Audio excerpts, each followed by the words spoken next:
नमस्कार मंडळी. मी रुचा आपणा सर्वांचे खमंग खानदेशीमध्ये मनापासून स्वागत करत आहे. लवकरच गणपती बाप्पांचे आगमन होणार आहे आणि गणपती बाप्पांचा आवडीचा नैवेद्य म्हणजे उकडीचे मोदक. आज आपण अगदी सोप्या आणि प्रमाणबद्ध पद्धतीने भरपूर वेळ मौसूत राहणारे लोण्यासारखे पांढरे शुभ्र उकडीचे मोदक अगदी सुबकरित्या कसे बनवायचे ते बघणार आहोत. आज आपण मोदक बनवण्याच्या 3 पद्धती बघणार आहोत. ज्यामुळे अगदी तुम्ही नवशिके जरी असाल, पहिल्यांदा जरी मोदक बनवत असाल, तरी सुद्धा तुमचे मोदक अगदी सुबकरित्या तयार होतील आणि शिवाय मऊसूत देखील तयार होतील. तर मग सुरुवात करूया आजच्या आपल्या छानशा अशा रेसिपीला. गणपती बाप्पा मोरया, मंगलमूर्ती मोरया. तर सुरुवात करूया आजच्या आपल्या व्हिडिओला. तर त्यासाठी बघा मी या ठिकाणी एक कढई घेतली आहे. कढईमध्ये आता सर्वप्रथम आपण सारण बनवायला घेऊयात. तर त्यासाठी मी 1 चमचा या ठिकाणी साजूक तूप घातलं आहे. साजूक तूप घातल्यामुळे सारणाची चव अगदी अप्रतिम अशी लागते. तर या ठिकाणी मी नारळ खोवून घेतलेला आहे, ओलं नारळ. आणि ते ओलं खोवलेलं जे नारळ आहे त्याचा जो आपला खोवलेला नारळ आहे तो आपण या ठिकाणी 1 कप फुल भरून घेतलेला आहे. तुम्ही बघू शकता अगदी काठोकाठ हा भरलेला आहे. फुल भरून घेतल्यामुळे 11 मोदकांना हा जो आपण आज तयार करणार आहोत हे सारण अगदी व्यवस्थित असं पुरतं. त्यामुळे या ठिकाणी आपण फुल भरून नारळाचा चव या ठिकाणी घेतलेला आहे. थोडासा चव या ठिकाणी आपल्याला परतवून घ्यायचा आहे. मिनिटभर या ठिकाणी नारळाचा जो चव आहे तो परतवून झाल्यानंतर या ठिकाणी आपल्याला यामध्ये गूळ घालून घ्यायचा आहे बघा. तर या ठिकाणी गूळ घेतलेला आहे आपण अर्धा, म्हणजे हाफ कप या ठिकाणी, अर्धा कप या ठिकाणी आपल्याला गूळ घ्यायचा आहे. जितका आपण ओला नारळाचा चव घेतलेला आहे, जितका आपण ओला नारळ खोवून घेतलेला नारळ घेतलेला आहे, त्याच्या अर्ध्या भाग म्हणजे त्याचा निम्मा आपल्याला गूळ घ्यायचा असतो. तर हा गूळ या ठिकाणी मी बारीक चिरून घेतलेला आहे. याऐवजी आपण गुळाची पावडर देखील जी मार्केटमध्ये आता उपलब्ध असते ती देखील वापरली तरी सुद्धा चालू शकेल. हे सगळं आता आपण एकजीव करून घ्यायचं आहे. गॅसची फ्लेम या ठिकाणी मी मध्यम केलेली आहे. गूळ आणि खोबरं जे आहे ते व्यवस्थित असं या ठिकाणी एकजीव झालेलं आहे. साधारणतः 2 ते 3 मिनिटं आपण याला छान असं परतवून घेतलेलं आहे, शिजवून घेतलेलं आहे. या ठिकाणी आपलं जे गूळ खोबरं आहे ते बघा या ठिकाणी कोरडं दिसत आहे. सोबतच त्याच्यामध्ये ओलावा देखील आहे. मॉइश्चर देखील अगदी परफेक्ट झालेलं आहे. म्हणजे आपलं जे सारण आहे ते ऑलमोस्ट आता या ठिकाणी रेडी झालेलं आहे. अगदी काही वेळ लागत नाही. अगदी 3 ते 4 मिनिटांमध्ये हे सारण बनवून तयार होतं. सगळ्यात शेवटी आता काही ड्रायफ्रुट्सचे मी बारीक बारीक असे काप करून घेतले होते ते घालायचे आहेत. त्यानंतर 1 चमचा खसखस मी थोडी मंद आचेवर भाजून घेतली होती ती घालून घेऊ. खसखसला फार महत्व आहे गणपती बाप्पाच्या नैवेद्यामध्ये, त्यामुळे खसखस घातली आहे. छान फ्लेवर येण्यासाठी बघा जायफळ थोडं किसून घेतलेलं आहे. आणि सगळ्यात शेवटी आपण या ठिकाणी 1 टीस्पून वेलची पूड टाकून घेऊयात. वेलची पूड टाकून घेतल्यामुळे देखील मोदकाला खूप छान अशी चव येते आणि खूप छान असा सुगंध देखील येतो या सारणाचा. एखाद मिनिट याला परतून घ्यायचं आहे आणि या ठिकाणी आपलं जे सारण आहे ते फायनली या ठिकाणी तयार झालेलं आहे. अगदी 5 मिनिटांमध्ये हे सारण तयार होतं. गॅसची फ्लेम बंद करून घ्यायची आहे आणि रूम टेम्परेचर थोडं थंड होऊ द्यायचं आहे. एक पातेला या ठिकाणी बघा मी घेतलेला आहे. तर या पातेल्यामध्ये आपण आता उकड काढणार आहोत तांदळाच्या पिठीची. त्यासाठी 1 कप मी या ठिकाणी पाणी घेतलेलं आहे. समप्रमाणामध्ये पिठी आणि पाणी हे आपल्याला घ्यायचं आहे. तर 1 कप या ठिकाणी आपण पाणी घातलं आहे. त्याला छान अशी खळखळून आपल्याला उकळी काढून घ्यायची आहे. आता ह्या पाण्यामध्ये आपल्याला 1 चमचा दूध घालून घ्यायचं आहे. दूध हा फार महत्वाची अशी गोष्ट आहे, ज्यामुळे आपले जे मोदक आहे ना, ते अगदी लोण्यासारखे पांढरे शुभ्र होतात आणि शिवाय अगदी 24 तास देखील ते मऊसूत असे राहतात. त्यामुळे दूध अवश्य घालायचं आहे. यानंतर आपण 1 चमचा साजूक तूप घातलं आहे आणि अगदी थोडंसं चिमूटभर या ठिकाणी मीठ घालायचं आहे. यामुळे तांदळाच्या जी वरची पारी असते आपली मोदकाची, तिला चव फार छान अशी लागते. सगळं आपण लाटण्याच्या सहाय्याने एकजीव करून घ्यायचं आहे आणि आता आपल्याला ह्याला उकळी काढून घ्यायची आहे. पाण्याला छान अशी उकळी आलेली आहे. यामध्ये बघा तांदळाची पिठी घेतलेली आहे. या ठिकाणी मी रेडीमेड तांदळाची पिठी घेतलेली आहे. 1 कप ज्या कपने आपण पाणी मोजलं ती 1 कप या ठिकाणी ही तांदळाची पिठी आहे. तांदळाची पिठी ही आपली आंबेमोर तांदळाची किंवा सुवासिक बासमती तांदळाची, नवीन तांदळाची या ठिकाणी पिठी बाजारामध्ये अगदी इझिली उपलब्ध असते. तर या ठिकाणी जी पिठी आहे ना मी चाळून घेतलेली आहे. आपण सुद्धा अवश्य चाळून घ्यायची आहे. म्हणजे जेव्हा या ठिकाणी आपण या पिठाला खिशी घालतो ना, त्या ठिकाणी अजिबात गाठी होत नाही. छोट्या-छोट्या सुद्धा गाठी होत नाही. मोकळे-मोकळे असे पीठ आपले असते. त्यामुळे गाळण्याची स्टेप तुम्ही स्किप करू नका. तांदळाची पिठी घेताना ती गाळून घ्या आणि या पद्धतीने मी दाखवल्या पद्धतीने म्हणून आपल्याला ही पिठी गरम उकळत्या पाण्यामध्ये टाकून घ्यायची आहे. गॅसची फ्लेम या ठिकाणी स्लो केलेली आहे आणि लाटण्याच्या सहाय्याने आपल्याला ही खिशी याला घालून घ्यायची आहे, म्हणजे उकड काढून घ्यायची आहे. तर या ठिकाणी बघा संपूर्ण पीठ पाण्यामध्ये संपूर्णपणे व्यवस्थितपणे मिसळलं गेलेलं आहे. छान उकड काढली गेलेली आहे. याला आपण आता झाकून घेऊयात आणि साधारणतः 2 ते 3 मिनिटं मंद आचेवर आपण याला छान वाफ काढून घेणार आहोत. म्हणजे अगदी छान वाफ असा येतो आपल्या पिठीला उकडला. 2 मिनिटं उकडला, छान अशी झणझणीत वाफ आलेली आहे. उकड गरम असतानाच आपल्याला मळून घ्यायची आहे. त्यामुळे गॅस बंद करून लगेच आपण ही परातीमध्ये काढून घेणार आहोत. उकड गरम असतानाच आपण परातीमध्ये काढून घेतलेली आहे. अगदी गरम आहे उकड आणि ह्या स्टेजलाच आपल्याला हिला छान असं मळून घ्यायचं आहे. तर या ठिकाणी मी एक तांब्या घेतलेला आहे. माझ्याकडे या पद्धतीचा तांब्या आहे. आपल्याकडे नसेल तर साधं आपलं रोजचं फुलपात्र देखील आपण घेतलं तरी सुद्धा चालू शकेल. याला खालच्या बाजूने साजूक तूप लावून घ्यायचं आहे. म्हणजे काय होतं, उकड जेव्हा आपण मळतो तेव्हा त्याला चिटकत नाही आणि छान अशी मळली जाते. तर बघा, तांब्याच्या खालच्या बाजूने आपल्याला ही उकड एकसारखी अशी आपल्याला ही छान अशी मळून घ्यायची आहे. बघा, या पद्धतीने तिला छान असं रगडून घ्यायचं आहे. ही प्रोसेस फार महत्वाची आहे. 7 ते 8 मिनिटं करायची आहे. यामुळे आपले जे मोदक आहेत ते अगदी मस्त पांढरे शुभ्र होतात आणि गाठी सुद्धा राहत नाही. पातळ अशी पारी, हवी तितकी पातळ आपण करू शकतो. पारीला चिरा जात नाही आणि अगदी मऊसूत अशी, म्हणजे 24 तास देखील ते मोदक जर आपण ठेवले तरी सुद्धा ते तसेच मऊसूत असे राहतात. दुसऱ्या दिवशी सुद्धा तुम्ही त्याला वाफवून खाल्ले तरी सुद्धा ते मऊसूतच असे राहतात. त्यामुळे ही स्टेप फार महत्वाची आहे. हे बघा, ह्या पद्धतीने दाखवल्या पद्धतीने तांब्याने ही उकड छान अशी मळून घ्यायची आहे. उकड मळून झाल्यानंतर आपण त्याचा एक एकसंध असा गोळा तयार करून घेतलेला आहे. बघा, ज्या पद्धतीचा आपण भाकरीचा गोळा करतो त्या पद्धतीने मळून मळून आपण हा गोळा तयार केलेला आहे. यामध्ये थोडंसं साजूक तूप घालून घ्यायचं आहे आणि छान असं पुन्हा आपण याला मळून घेऊ. म्हणजे साजूक तुपाचा फ्लेवर खूप छान असा उतरतो मोदकाच्या पारीमध्ये. तर या ठिकाणी आपण छान असं मळून घ्यायचं आहे. तयार केलेल्या तांदळाच्या उकडमधून एक छोटासा गोळा आपण काढून घ्यायचा आहे. हातावर छान फिरवून घ्यायचा आहे आणि त्याची एक पारी तयार करून बघायची आहे. या पारीला कुठेही या ठिकाणी चिरा गेलेल्या नाहीयेत. अगदी एकसंध अशी ही पारी तयार झालेली आहे. आपण जितकी हिला लांबवतो तितकी ही लांबत आहे. याचा अर्थ असा की आपली तांदळाची जी उकड आहे ती अगदी परफेक्ट अशी झालेली आहे. पुन्हा एकदा मळून घेऊ थोडंसं आणि यावर आता ओलं कापड टाकून घ्यायचं आहे. कारण थोड्या वेळाने जेव्हा आपण मोदक वळतो तेव्हा ही कोरडी होत जाते. त्यासाठी ओला गेलेला सुती कपडा आपण यावर टाकून घेतलेला.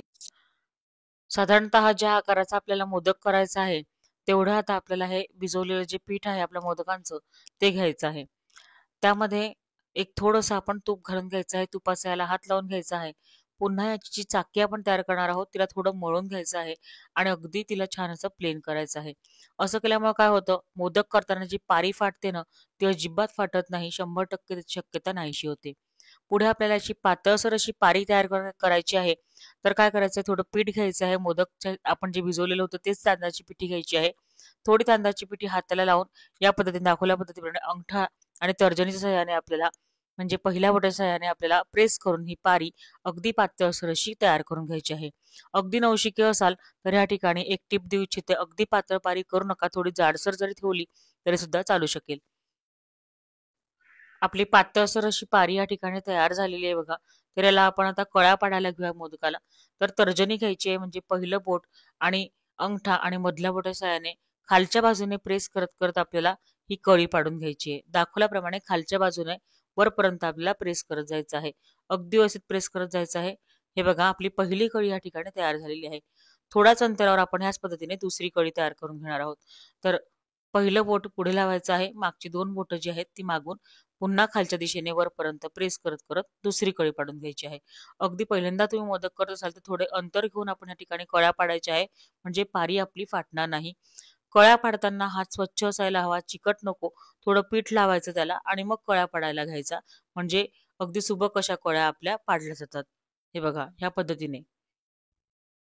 तर या ठिकाणी आपल्या सगळ्या कळ्या पाडून झालेल्या आहे. बघू शकता अगदी सुबक अशी आपली मोदकाची जी वाटी आहे ती तयार झालेली आहे. हे बघा, यामध्ये आता आपण सारण घालून घेणार आहोत. मोदकाच्या तयार वाटीमध्ये सारण भरून घ्यायचं आहे. साधारणतः 2.5 ते 3 छोटे चमचे या ठिकाणी सारण घातलेलं आहे. पाऊण भाग साधारणतः वाटीचा आपण सारणाने ऑक्युपाय करायचा आहे. आणि आता एकाच दिशेने आपल्याला या सगळ्या कळ्या वळवत जायच्या आहे बघा. दाखवल्याप्रमाणे एका हातावर, खालच्या हातावर, डाव्या हातावर मी मोदक ठेवलेला आहे. तो हात सुद्धा मी हलवत आहे आणि अंगठा आणि मधलं बोटाच्या सहाय्याने देखील आपल्याला ह्या मोदकाचं नाक काढून घ्यायचं आहे. हे बघा, सगळ्या ज्या आपल्या कळ्या तयार केलेल्या आहेत ना, त्या आपण एकाच दिशेने वळवत जायच्या आहे. म्हणजे सुबक असा मोदक आपला तयार होतो.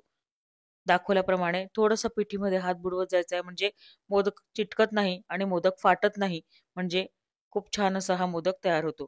साधारणतः बघा, नाक काढून घेतलेलं आहे आपण मोदकाचं. एखाद्या वेळेला तुम्हाला असं वाटलं की आपल्या पाऱ्या जराशा, सॉरी, कळ्या जराशा सुबक नाही आल्या तर बोटाच्या सहाय्याने आपण छान अशा सुबक करू शकता किंवा चमचा देखील आपण या ठिकाणी वापरू शकता. तर बघा, आपला सुबक असा मस्त कळीदार असा मोदक या ठिकाणी तयार झालेला आहे. पहिली जी पद्धत होती ना, ती होती पारंपरिक पद्धत. आता दुसरी जी आहे थोडीशी इन्स्टंट पद्धत आपण बघणार आहोत. तर पोळपाटावर आपण ही पारी लाटणार आहोत. म्हणजे भराभर असे आपले मोदक तयार होतात आणि अगदी सुबक असे तयार होतात. तर दाखवल्याप्रमाणे आपण लाटीला थोडं तूप लावून छान प्लेन लाटी तयार करून घेतली आहे आणि आता आपण रोजची पुरी लाटतो ना, त्याच पद्धतीने आपण या ठिकाणी ही लाटी लाटून घ्यायची आहे. बघा, पातळसर अशी पारी या ठिकाणी आपली तयार झालेली आहे. पुरी यंत्रातून देखील तुम्ही ही पारी तयार करू शकता. तर ही पारीला आता आपण दाखवल्याप्रमाणे पुन्हा कळ्या पाडून घ्यायच्या आहे. तर पिठामध्ये हात बुडवत जायचा आहे आणि भराभर ह्याच्या दाखवलेल्या पद्धतीप्रमाणे खालून वरपर्यंत प्रेस करत मगाशी सांगितल्याप्रमाणे आपल्याला ह्या कळ्या पाडून घ्यायच्या आहेत बघा. लाटून पारी तयार करण्यामुळे एकतर वेळही वाचतो आणि याच्या कळ्या देखील खूप भरपूर प्रमाणामध्ये पाडण्यासाठी मदत होते. म्हणजे भरपूर याच्या कळ्या आपल्याला हव्या असतील तितक्या कळ्या आपण जवळ याच्या पाडू शकतो. तर बघा, या ठिकाणी आपण 11 कळ्या पाडून घेतलेल्या ह्या 11 कळ्यांचा मोदक आपण आता तयार करणार आहोत. 11 कळ्या पाडलेल्या आहेत आणि यामध्ये पुन्हा आपण पाऊण भाग ह्या वाटीचा जो आहे तो ऑक्युपाय होईल या पद्धतीने आपण यामध्ये सारण भरून घ्यायचं आहे. हे बघा, 2.5 चमचे या ठिकाणी सारण भरलेलं आहे. थोडं प्रेस करून घ्यायचं आहे आणि पुन्हा आपण अँटी क्लॉकवाईज किंवा क्लॉकवाईज एकही एक त्या डायरेक्शनने आपण हा मोदक बंद करून घेणार आहोत. या पद्धतीमध्ये फायदा हाच होतो की जवळजवळ आपण कळ्या पाडू शकतो आणि भराभर असे आपले हे मोदक तयार होतात.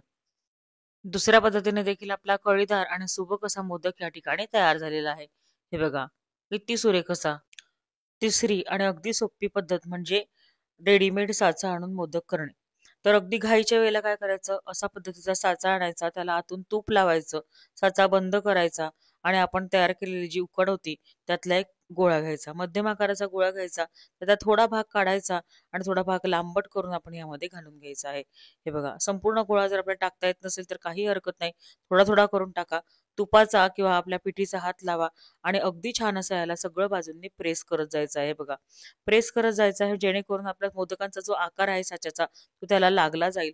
अगदी जास्त पीठ वापरू नका, नाहीतर जो मोदक असतो ना तो पिठूळच लागतो. हे बघा, अगदी पातळसर असा आपल्याला हा लेयर देत जायचा आहे. कमी पडल्यास आपण सारण घेत जायचं आहे, मधल्या बाजूला टाकत जायचं आहे.